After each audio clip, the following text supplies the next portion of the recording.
And so my name is Dr. Vicki Lynn Holmes, and I'm chair of the Human Relations Department. And we, in conjunction with the International Relations Commission and City Youth Services, are pleased to have presented a 2-week streaming of River City Drumbeat, a true story chronicling the impact of one man's vision to make a difference in the lives of African American youth through art and promoting pride in their cultural heritage.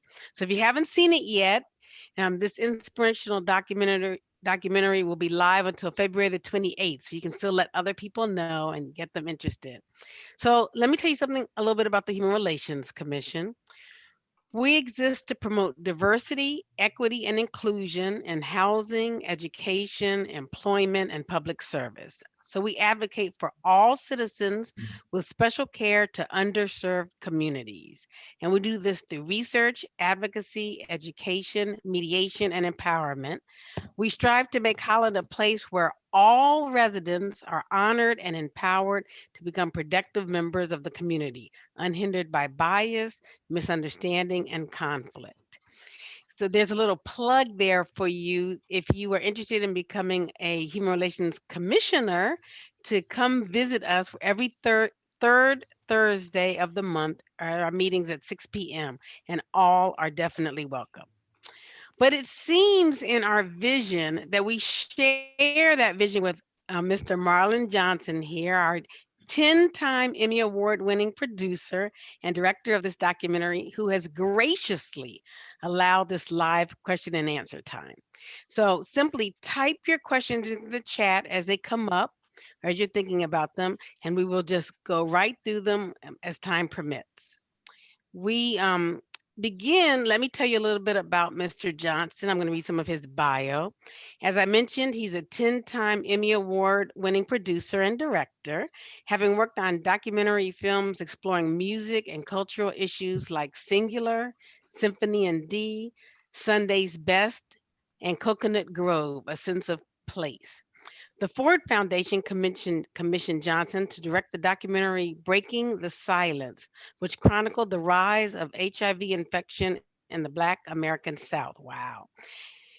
You have served as head of production and senior producer editor for Plum TV and helped create the Tele-America Broadcasting Network. His documentary, Deep City Birth of the Miami Sound, aired nationwide on PBS. And for those of you communication majors out there, he has a BS in communications from the University of Miami. Marlon, we just welcome you here.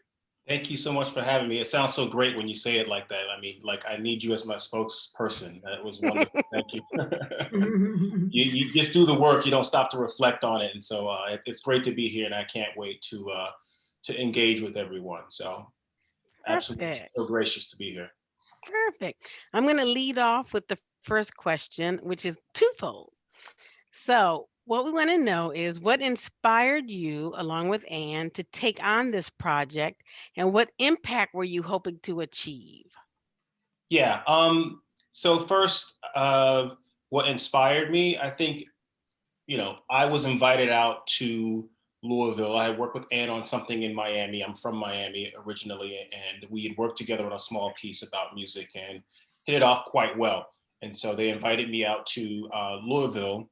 The executive producers from Louisville and knew of River City Drum Corps, this organization for years, and always thought that they could do something with it. They didn't know if it would be small, they didn't know the scale, but they knew they wanted to do something with it. And so Mr. White was retiring, who is the co-founder of River City Drumbeat, and was turning the program over to Albert Schumacher, whose own career was, his own life was saved by the program.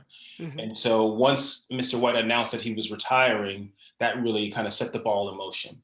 And the beautiful thing was we didn't know what we were getting into at first. When you go into making documentary films, you're really going into this strange marriage with the on-camera participants. And so it really is kind of symbiotic in the relationship that you have. They have to trust you to kind of go along on the ride because it's going to be a couple of years usually. and you have to want to be intrigued enough or invested enough in order to, take the next 3 years and inhabit that space. And more to your point, what was inspirational to me was that I saw a lot of myself in Mr. White and the legacy he had laid, and Albert and the legacy he was inheriting. And Mr. White, charismatic, prophetic, fit all the things that I thought Anne and I could use as good storytelling tools. And Albert was well on his way to becoming to filling those shoes. And so I knew that it was more than just a flash in the pan.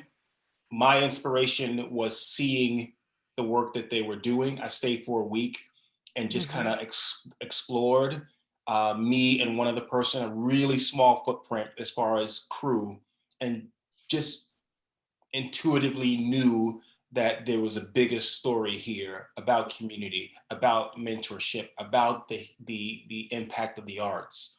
And so all of those things kind of came together and said, yeah, this makes perfect sense. I am a product of the arts. I am a product of a neighborhood that looks like the neighborhood that they grew up in. So it was so many different crossroads that it was inevitable. Wow, that's a good segue into Bella's question. She said she was curious how this project and the amazing people in the movie changed you, like your life view, how it impacted your life. Good question, Bella. I think that what the one surprising thing, the kids are between 5 and 18.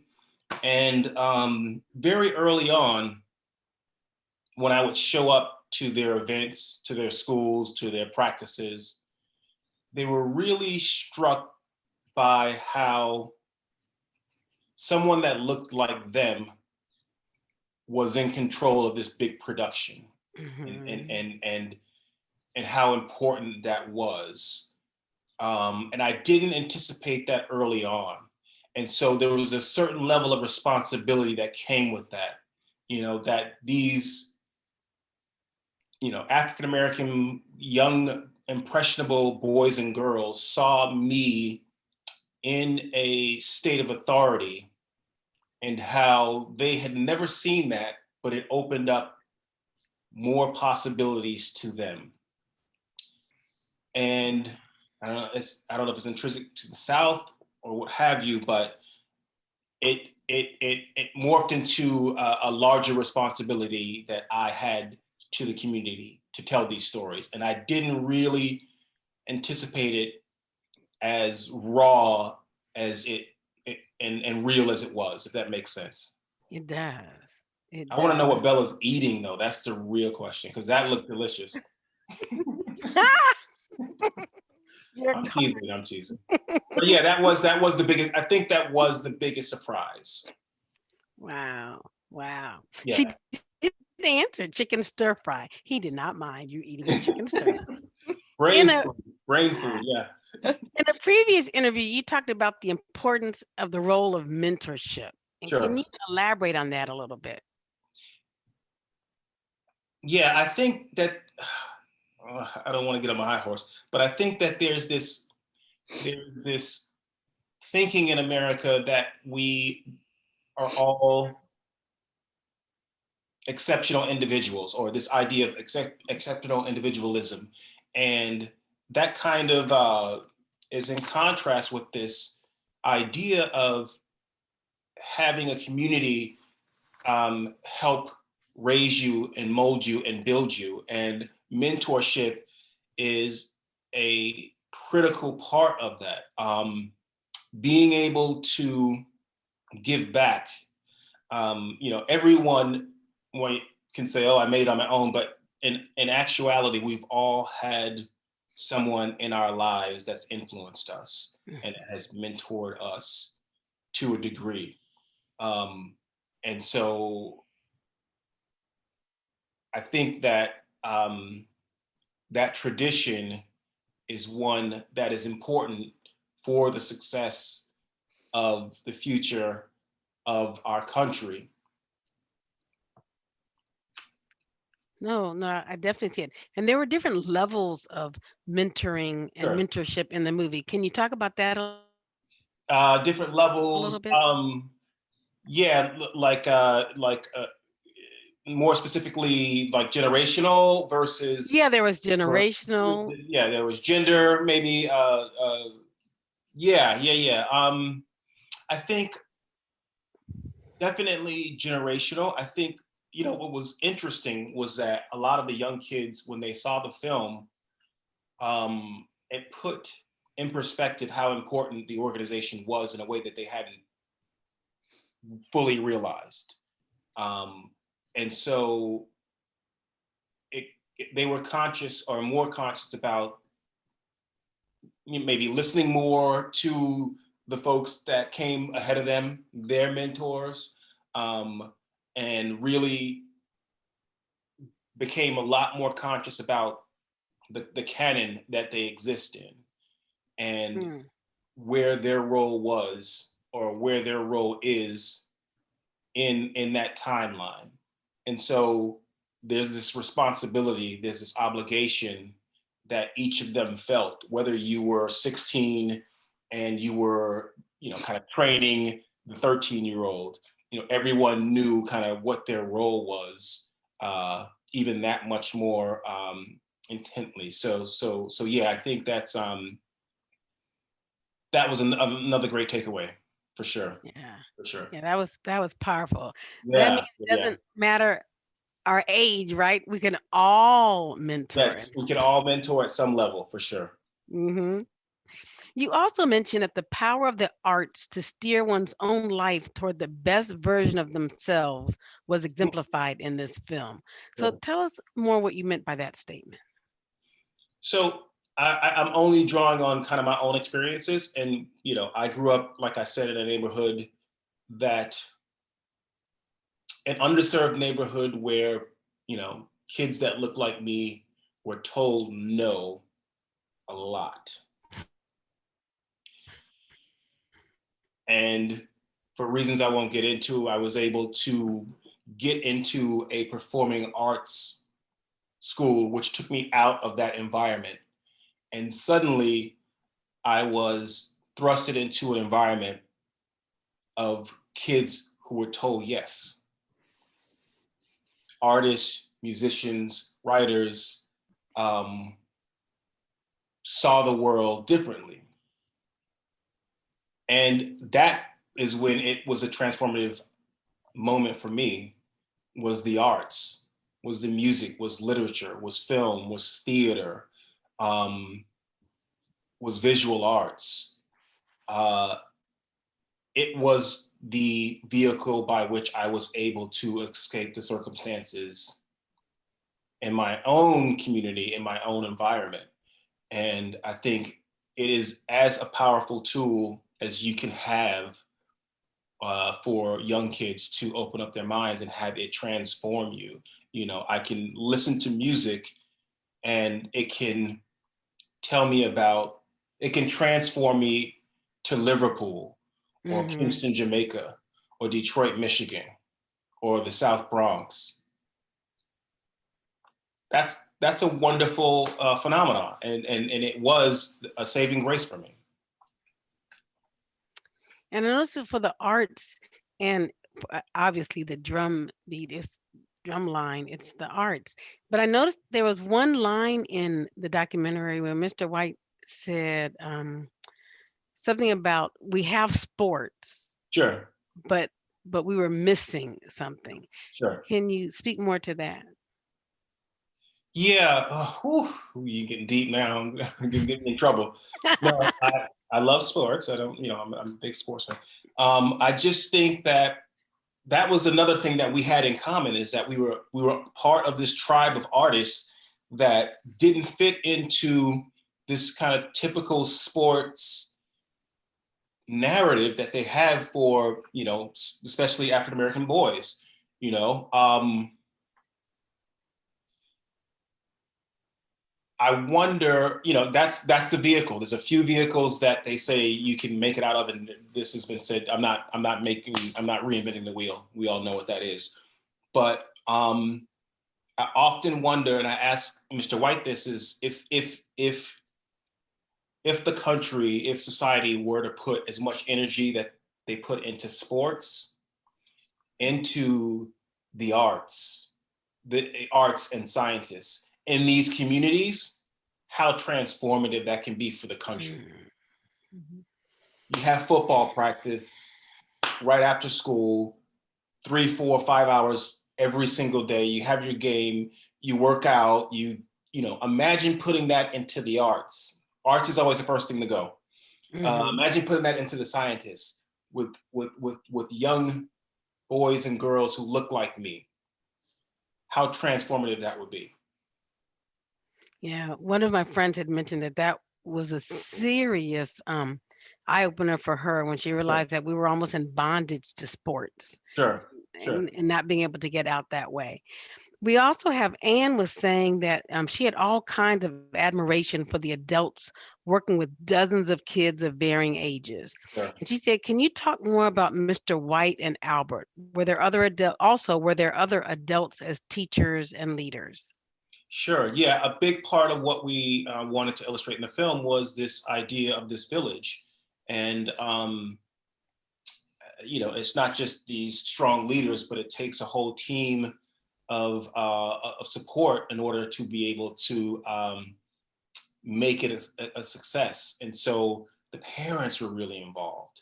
The mothers, beautiful mothers who were involved in day-to-day activities and logistics to make everything come together.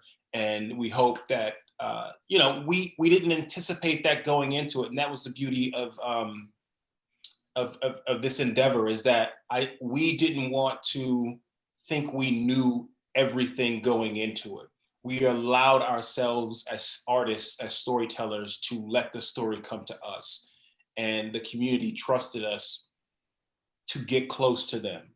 Mhm. And so we paid homage to the mothers, the parents in general, specifically the mothers, and the fathers as well. Was important to us because without these supporting participants, you have no program. You just don't have a program. I mean, and that was apparent. That was apparent. How did you get kids brought into the program? Michael had asked that question. How did they get? What do you more Yeah, specific?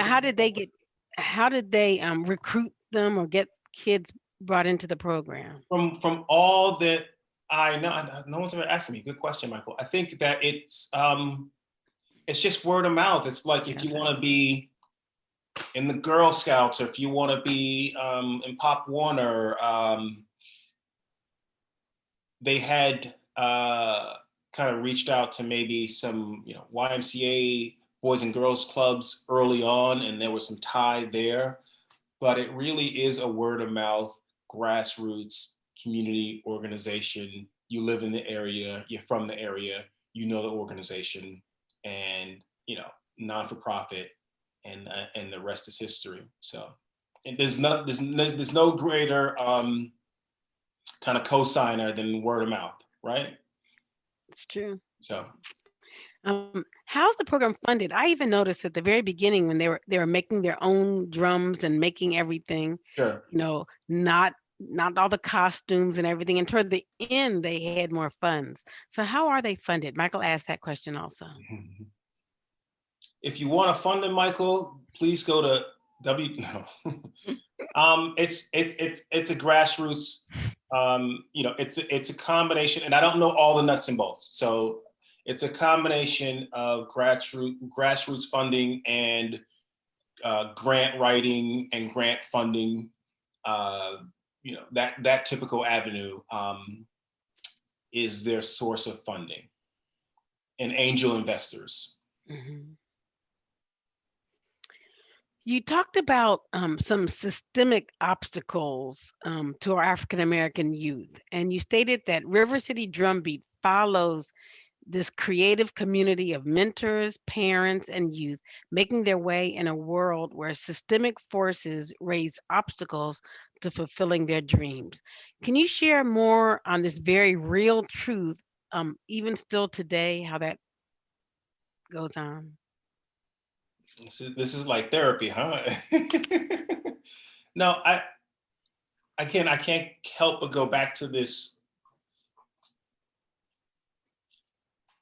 I'm a parent, Anne's a parent, and so we try to instill into our kids. I have actually 4 girls, and we try to instill our kids this sense that I try to instill in my kids.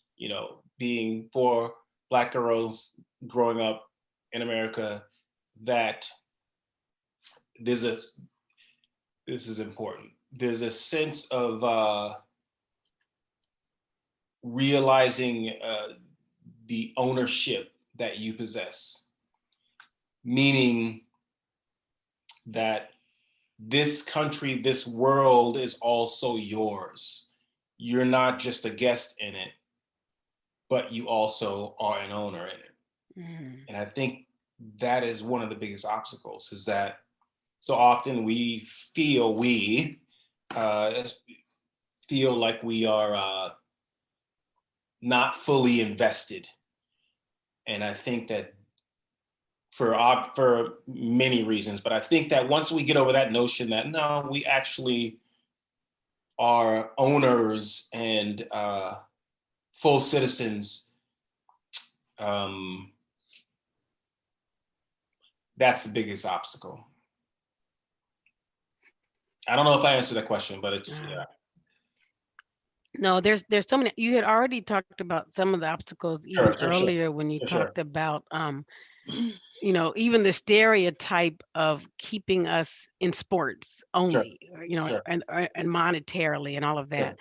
And thought of having the kids help make their own thought that having the kids make their own drums was genius, as they were taking ownership of the creation Yeah, and that goes to another point. Sorry to cut you of off, their instrument. Holmes, which is No, that one of the other brilliant tenets of the program was to recognize that there's empowerment in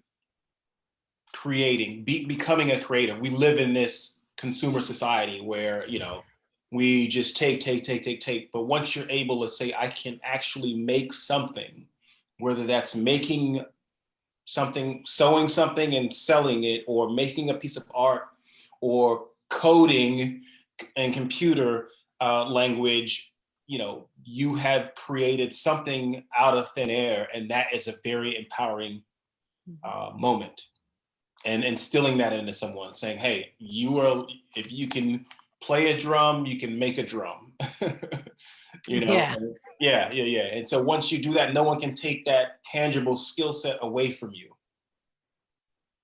Michael also said that ownership implies opportunity, which has been and is a challenge for people of color. Would you like to comment on that? Michael's throwing the yes. Yeah, yes, it does, and that's the importance of opportunity. Yeah, I think that it goes back again to this idea of where does empowerment lie, and it lies in producing. It also lies in ownership, um, and I think there just needs to be a shift in our thinking um, as a society and how we view those two things. And so it's been a very generational thing when we want to speak about ownership and generational wealth and passing along of wealth and passing along of ownership. I believe that is beginning to change, but we still have a very, very long way to go. But I think we are starting to have those very tough conversations. one of the things about ownership was the sense that even owning your own culture and and Or your own and body. and your own If you body. want to, yes, yes, So I want you to talk for a moment about the cultural aspect of of River City Drumbeat. sure. Yeah, that was one. That was another surprise. Was that I think that I actually showed up a week before Kwanzaa, I think, and so I did not initially imagine or realize how much culture, African culture, was part of the programming and part of the curriculum. But it is really at the forefront, and uh, by studying African American and African culture as rigorously as they did, it kind of was a counterbalance to what we all grew up in school experiencing, or the lack thereof. Um, and so once you see your place in history, then there's a self-worth that is undeniable. Yes. But it takes organizations like that, and that's the beauty of them, is that they were able to recognize what our contribution to this world that we are all owners of was, is, and can and will be. That's kind of extra footing, if you will. Exactly. One of the things that this was situated in low SES, neighborhoods, right? Yeah, But one of the things that spoke to me was that it really for the people of color and African American population, it it spanned whatever economic level you are, because in all economic levels, especially in America, you're not taught that people of color have a ownership and a place in history. That sure, you're not taught about that. So even opening people's minds to we are somebody is sure, an excellent thing, which kind of goes with Bella's question with the Kwanzaa. She was struck by the pledge that the kids were reciting and echoing. And sure. can you speak to the history of that pledge? Who wrote it? Yeah, it was actually a gentleman who was a poet in the area who had written it. Mr. Uh, the poet's name escapes me right now, but it was basically um, someone who was a friend of Mr. White, who was a poet in the area and had written it 30 years ago or so, and he incorporated into the program. Mr. White incorporated into the program because it struck him on so many levels, because it was about culture, but it was also about self-reliance, and it was also about the environment, which none of us can divorce ourselves from. Um, and and uh, and so that was another beautiful cultural tenet that Mr. White was able to rely on, and it, it doesn't have a history outside of 30 years, but it does seem to speak to something greater than its own journey.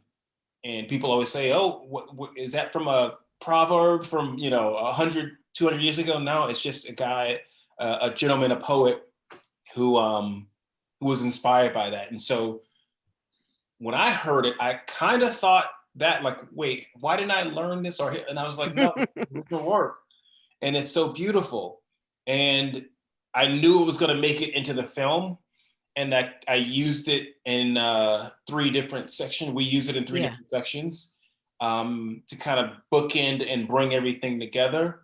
And that was a thing that resonated so well with so many people. And again, it's one of those things, as an artist, as a storyteller, I didn't know going into it. I left myself open to this new experience, and it worked well for the film. It is very, very powerful. And I love the environmental aspect of it. as much as anything else, because, take care of yourself, but also take care of the earth and the environment around you.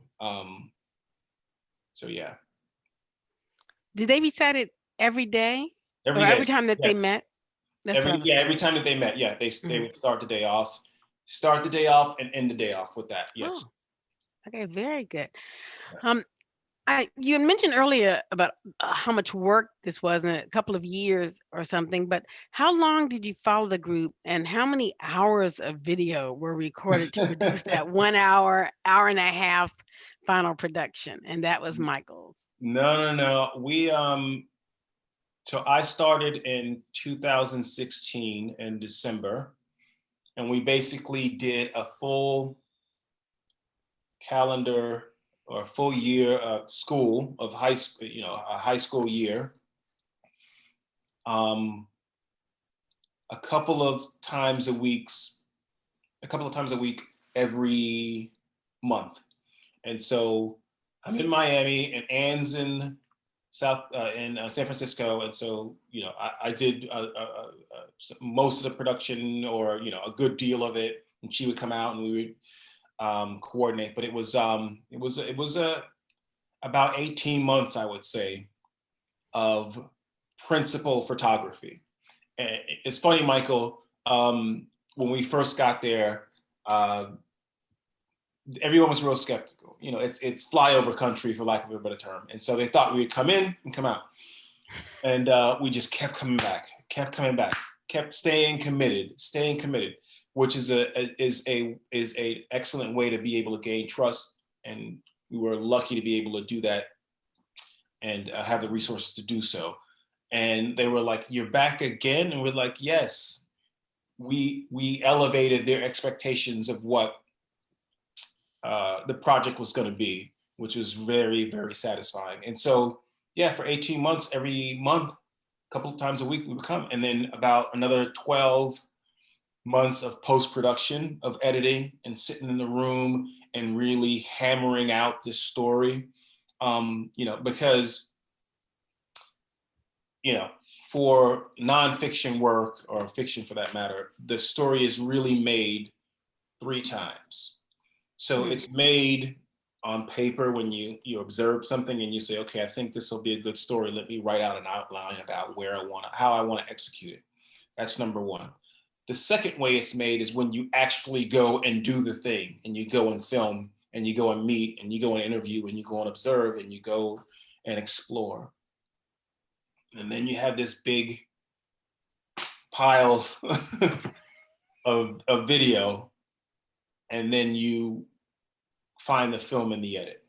And if you can allow yourself that's when you've done a good job, is to allow yourself to have that third experience, because you're not sure what you're going to get. So how many hours? 500? 700? Yeah. But you allow yourself to be in that space as a storyteller at every turn. Wow. Art and a science. Art. It's an art and a science. Art and a science, yes. Mr. White did an amazing thing. Is it replicable? Has this program become a model for other music groups or science groups or whatever? And this is the Eberle's question. Yeah, thank you, Eberle's. I think there's other organizations around the country, and they all get together. We actually show a couple of them, when they're doing the competition. And so at first they were kind of straight, kind of music or drum corps organizations that later kind of morphed, seeing his what he was doing, and said, okay, we should incorporate culture, more of the arts, more mentorship into the programs that we are doing. So he's definitely influenced so many other organizations. Oh, that's good. Within the radius in which he exists. And so I think we all could learn from that. If what we are all doing can be kind of replicated outwards, that is a beautiful thing. So yes, he's very well, his blueprint has been replicated. Wow. Yeah. There's a Mosaic Youth Theater troupe in Detroit, and I'm telling that.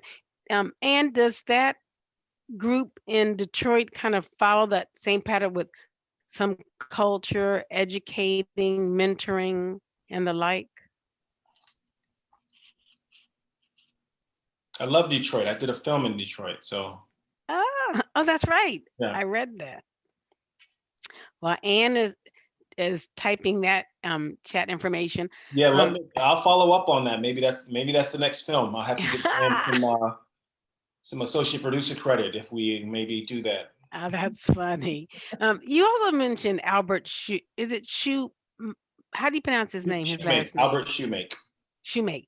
You mentioned Albert Shoemake, and he was a big part of it. We almost saw him growing up. He was like an archetype for what the program is about. Sure. So, and I know that the torch was kind of passed on to him. And you said that his was a compelling, relatable story arc about identity, legacy, and duty. Can you talk about that? Identity, legacy, and duty? Yeah, I think that identity, legacy, and duty. Wow. Um, so Albert's like was in his mid 30s when we were filming, maybe 30, 35, I believe, if I'm not mistaken, 36. And he was just coming into his own as like middle management, upper management, uh, new father, was with the mother of his child, but it was still uncertain. They weren't married, and so he was figuring out all of these things. I'm an artist. I'm a new dad. I'm in a relationship, and I'm also in management now. And people who are older than me might not respect me, so I have that challenge. I have a baby girl. I'm a new father, and all the trappings and all the challenges and all of the beautiful things that come with that. I'm in this relationship with this person I'm not married to. I love. How do we navigate that world? And so I identified with a lot of that because I had similar circumstances, um, younger than him, but mainly, about his age. And so he asked a lot of advice of me, and I saw a lot of myself Hmm. in him, and he saw kind of maybe a future me. So he had that identity that he was reckoning with. And then the shoes of filling Mr. White's legacy. He had 3 decades of lives he had been instrumental in saving. How do you top that, or at least stay on par? Mm-hmm. And we were just there at all those crossroads. And so we were fortunate that he was trusting in us enough to allow us to go on that journey with him. Wow. Albert in the no, I think Mr. White in the movie was saying that as he turns it over to a next generation, they have other ideas. Did Albert talk about his plans at all for the future? Sure. Yeah, I think he wanted to, kind of make it a little more modern. I think one of the things that was missing from Mr. White's curriculum was this piece about more emphasis on the kids learning how to write music. So not Mm. just replicating music that already existed, but also learning to write music, formally. And that would kind of complete the circle of being producers. And so that was one of the things he wanted to implement more. And also maybe having the girls have a more prominent role. Not that that wasn't something that Mr. White was conscious of, but even further uh, empowering them, which is very important. Uh, So That is like important. the Emilys and the Amanis of the world in the film could be leaders in a much more visible role. What kind of practical tips can you give us as we watch the film and we're listening to you? What can we do to forward the momentum for our African American youth and people of color? You broke up a little bit towards the end. If you can repeat. No, what can we do to forward the momentum, as we're caring for our African American youth or people of color? Hmm. Uh, um, I think we all kind of have to get out of our comfort zone a little bit. I think we have to be we have to stay vigilant and curious about the world, and we have to somehow shorten the distance between the people that we're not familiar with. Going places, engaging with, having conversations with people who may not have the same life experiences that you do, and instilling that in the next generation and always reaching back. We have to shorten that gap, because I think we are all, when we strip that down, a lot of times people have seen the film who are not from neighborhoods like that or don't look like the people who are in the film, realize that we all have the same wants, fears, desires, and aspirations. And if we can shorten that distance, we all benefit. We all benefit. That's true. Like you say, we all own this space. Yes, we all own it. So we all own it. So Bella asks, what projects are you working on now? And what do we have to look forward to? I'm trying to see what I can say and I can't say. I'm working on something with the production company about a gentleman who's been on death row, who's been on death row the longest of anyone in the country. He's been on death row for 4 decades, and he's in Florida, and there have been some political moves that might exonerate him, and he might have been on death row for 45 years and have been innocent. So the folks who are doing the film saw this film and said that I might be a good filmmaker, a fit for this. And so that's my next endeavor, and hopefully coming to a very big platform, streaming platform that we all know. But yes. Wow, that's deep. That's heavy. Esther said, please let us know when this film is ready. Which one? The one I The just one that you're doing now, about just to stay in do. touch with me. Yeah, stay in touch with me. Definitely. It's Yeah, yes. that's an amazing one. We have time for a couple of more questions before we have to wrap up. I see our These have time been is. some really, you guys, these have been some really good questions. So I applaud you all. This is very thoughtful. So thank you. Yeah, I hope I didn't.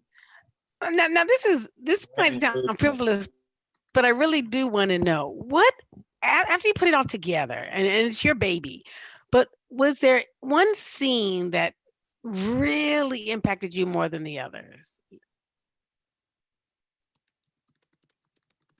Yeah. Man, that's so tough. So I'll give you 2. Okay. Both impacted me kind of in a sad way and in a very inspirational way. And they're kind of back to back, or maybe that's 3. Because I'm thinking of 3 really, but Go ahead and tell us. We are okay, I'll tell interested. you 3. I'll tell you 3. 2 sad, 1 inspirational. So the first is Mr. White, when he talks about his granddaughter and the tragedy that happened, the shooting that happened, And Ann and I had been discussing whether or not we would even bring it up. We were uncomfortable, but it is part of his reality. It is part of his life's narrative. And so it just kind of came up organically. And it's not something that you can tell, it's not something that you can ask 3 weeks into the process. This was 9 months after we had gained Mr. White's trust. And we felt comfortable, and that's what's so important. These are real people.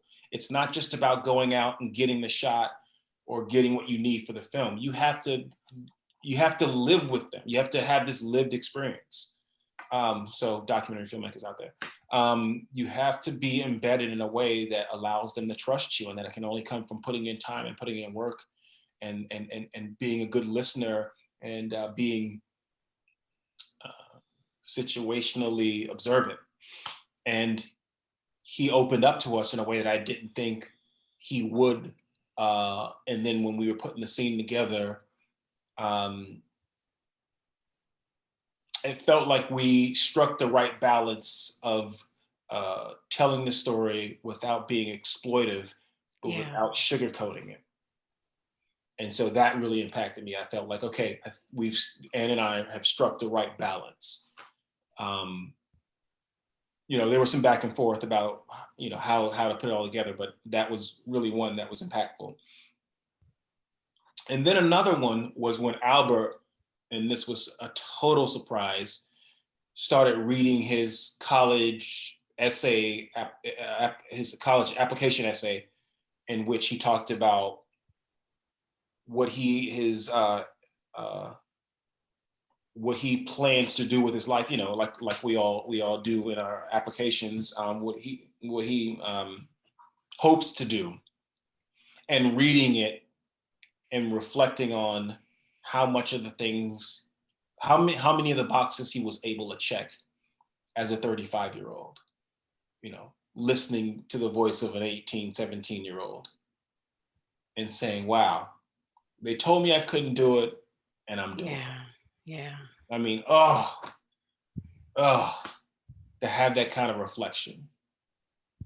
And then we cut immediately from that to the kids on the bus going to Indiana. Some of them never left Louisville, never seen true nighttime stars as brilliantly as they do out in the middle of America for a competition, and joking with each other, snapping on each other,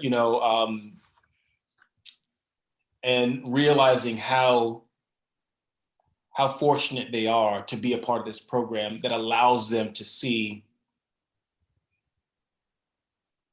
the world, allows them to see the country, that says yes to them. Because that's what happened to me at their age. Wow. So that's 3, sorry. No. That's excellent. Yeah. It's kind of fitting that our first question and our last question will be from Bella. And she said, and that's just said powerful. She said, of your different projects, which one spoke to you the most? This one.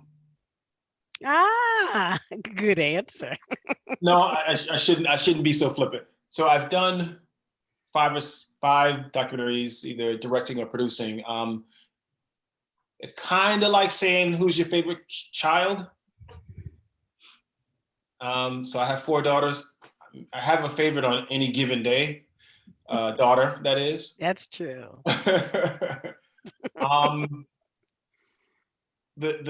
I love them all, and they've all helped me evolve as a filmmaker, as a storyteller. I've done mainly about music. The other ones have been a little bit more traditional. This is the first one where we were told to think outside of your own kind of comfort zone, be free, and there are no obligations to any third party. Mm-hmm. So just be your highest artistic self. The other ones that I love and I'm very proud of, I've always had either a TV station attached to it or um, some other entity that kind of shaped some of the decisions that were made about the final cut of the film. This one, we were free of that. And it may never happen again. But I at least am so grateful for the opportunity that it was. And that is why it resonates with me the deepest. Yeah. Wow. Well, Marlon, it's 7:55, Okay. so we have certainly appreciated your insights. I Thank you. mean, kudos for coming. Thank you. Kudos for coming, and thank you for just sharing from the heart. We could tell that Sure. you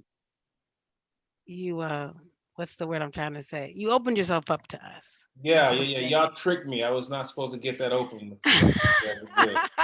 I have to keep it kind of Good corporate America. And questions, you you guys, guys. Good yeah, questions. very good. Very much applause. Small and intimate, but definitely thoughtful. So I really appreciate that. This was great. So before we close, is there any last, they're saying thanks. Is there any last word of wisdom or anything you would like to leave us with? Um, I think I said I just hope that people are more open to films and stories like this, and that folks who don't see themselves on screen in this type of dignified ways can look to this as an example. Um, and hopefully we've done this beautiful community service. Yeah, So often these communities have a very narrow narrative, and through our efforts as filmmakers, it's our obligation to change that narrative. And for the people who don't look like the ones in the film or haven't had the same life experiences, let's all try and close that distance. yeah. Esther, is there something you would like to say before we close That was out? the last one, Esther. No more. This is no. This is No, Ah! I want to thank you for coming and being a part of our community, the city of Holland. thank you. We have recorded this because we don't want anyone to miss this opportunity to learn about the work that you've done. And it was just very powerful. Thank you so much for coming to Holland. Thank you so much. This is a great opportunity, and this fills my heart. It's very hard work, but when we have people that can appreciate it, as you folks have, it means the world. It truly means the world. Okay. Hey, And remember, Marlon, I'm a everybody, keep sharing. It will still be streamed until February the 28th. So Yes. Yes. Michael had a question. tell no, I other just people. wanted to say Oh, I'm go a ahead. retired faculty professor, and it's hard for me to sit quiet for 50 minutes, but it was so compelling to listen to you that it was easy to listen to what you had to say. Thank you, Michael. That means a lot to me. Thank you. Bella said, delightful conversation. Thank you for your storytelling and for sharing powerful stories. We look forward to your next film and to many more from you. Yes, you So- can all stalk me online and social media. I'm Okay, everybody. I'm going to end it. Blessings, everybody. Thank you so much. Thank Thanks you. to Thank you. you. Thank you, Marlon. Thank you. Thank you. Thank you.